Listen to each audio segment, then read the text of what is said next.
Através da leitura do livro A Cidade Febril, Cortiços e Epidemias na Corte Imperial, do autor Sidney Chalhoub, o livro vai fazer uma visão profunda da história dos modos como o Estado brasileiro e, de modo geral, como a sociedade tratou, curou e higienizou a cidade do Rio de Janeiro, capital do Império, no período de 1870 a 1930. Sidney Chalhoub faz uma pesquisa e narra a história sobre a higienização, o tratamento de certas doenças, a vida nos cortiços, que eram considerados naquela época como os lugares de proliferação de doenças. Fala sobre as formas de resistência às vacinas contra essas doenças. No primeiro capítulo, intitulado de Cortiços, o historiador fala sobre a operação de guerra contra as classes perigosas e suas moradias, os cortiços, lugares onde moravam as pessoas de classe baixa. Faz uma relação ideológica entre pobreza e proliferação de doenças. Daí ocorre no Rio de Janeiro, no período do final do século XIX, a derrubada e a destruição dos cortiços. Os cortiços naquela época sofreram uma operação de surgimento de métodos de limpeza e higienização aplicados pelo Estado Nacional. Uma espécie de batalha travada pelo poder público para a obtenção de um espaço urbano limpo. Nessas destruições, muitas famílias se recusavam a sair. Qual seria o destino desses moradores despejados? Segundo o autor, aí estava a explicação para o surgimento das primeiras favelas do Rio de Janeiro. Um dos motivos da expulsão das classes pobres das áreas centrais da cidade era tentar desarticular as organizações dos movimentos sociais urbanos, pois, nessas instalações, os negros lutavam constantemente contra a escravidão. Outro ponto a ser ressaltado é a questão de que as classes pobres ofereciam perigo de contágio de doenças devido às condições de higiene dos cortiços. As habitações coletivas seriam focos de irradiação de epidemias e propagação de vícios de todos os tipos.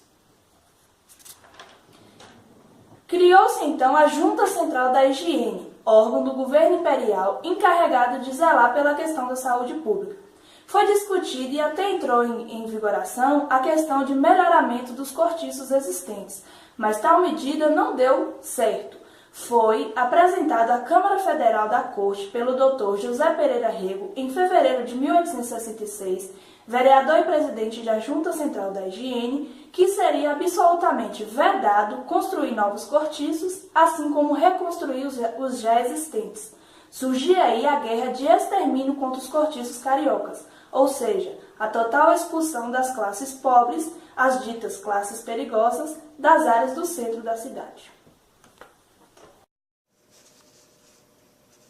Bom, nesse vídeo aqui, para dar uma ênfase maior, serão abordadas as questões sobre as raízes culturais negras da tradição vacinofóbica.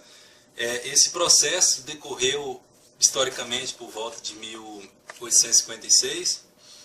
Foi um período na história do Brasil que os negros eram vistos como portadores de supostas doenças, como por exemplo o cólera, a bexiga, a febre amarela e demais doenças que se espalhavam sobre a sociedade daquele período, principalmente no Rio de Janeiro, onde se estruturava uma sociedade, entre aspas, a boa sociedade, que visava atingir modelos civilizados, né?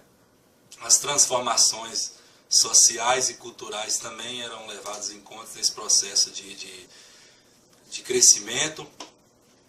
E isso, com o passar do tempo, essas transformações foram, de certa forma, uma lástima muito grande, porque os negros eram os causadores dessas doenças, possíveis doenças, e que alastrou-se pela sociedade inteira, né? E tendo esses negros como os causadores dessa epidemia, a sociedade de medicina, preocupada com isso, tentou produzir uma vacina para curar essas pessoas dessa doença, dessa epidemia, e de certa forma houve um desequilíbrio ao que diz o respeito de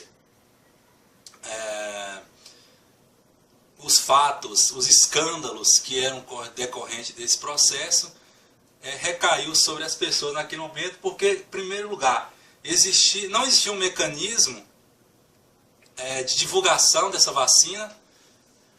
O processo era muito arcaico naquele período no Brasil, as pessoas desconheciam, então era algo difícil de ser lidado, de ser consumado. Mas houve esse processo, então a medicina, a sociedade acadêmica medicinal naquele processo foi difícil.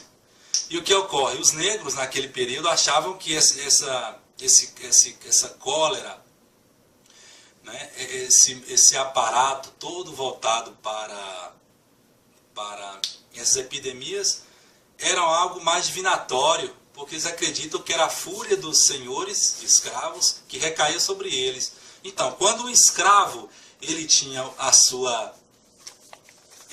liberdade ou seu comportamento frustrado, era algo que recaía sobre os senhores, sobre eles naquele momento. Então, existia um procedimento na arte divinatória, né? Eram feitos donativos para esses supostos deuses, em troca de uma cura sobre a sociedade.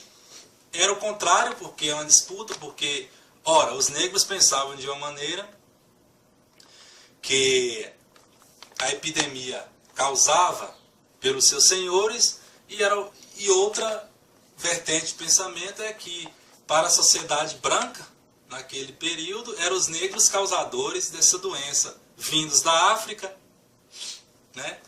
Dessa logística de transporte, né? Da África subsaariana até o Brasil. E essa epidemia se alastrou muito rápido, inclusive em uma das passagens do livro do Sidney Chalub, é realmente essa. Ele diz que de qualquer forma os negros, mas não só eles no Brasil no século XIX, acreditavam que a doença não era uma coisa natural. As moléstias eram sempre provocadas por causas sobrenaturais, causas estas que poderiam ou não ter sido evocadas por feiticeiros, sendo a cura, como veremos propriamente, a questão do ritual. Então, isso era algo bem assim contraditório na época, essa questão dos vacinófobos, que eram pessoas que tinham medo da vacina por não ter uma divulgação, não ter uma tecnologia para o período histórico, mas que no final das contas houve outras transformações também que vieram a ajudar e a proliferar essa vacina no intuito de salvar as pessoas naquele momento, naquele contexto em que a medicina alcançava certas evoluções, né, para atender a demanda da população.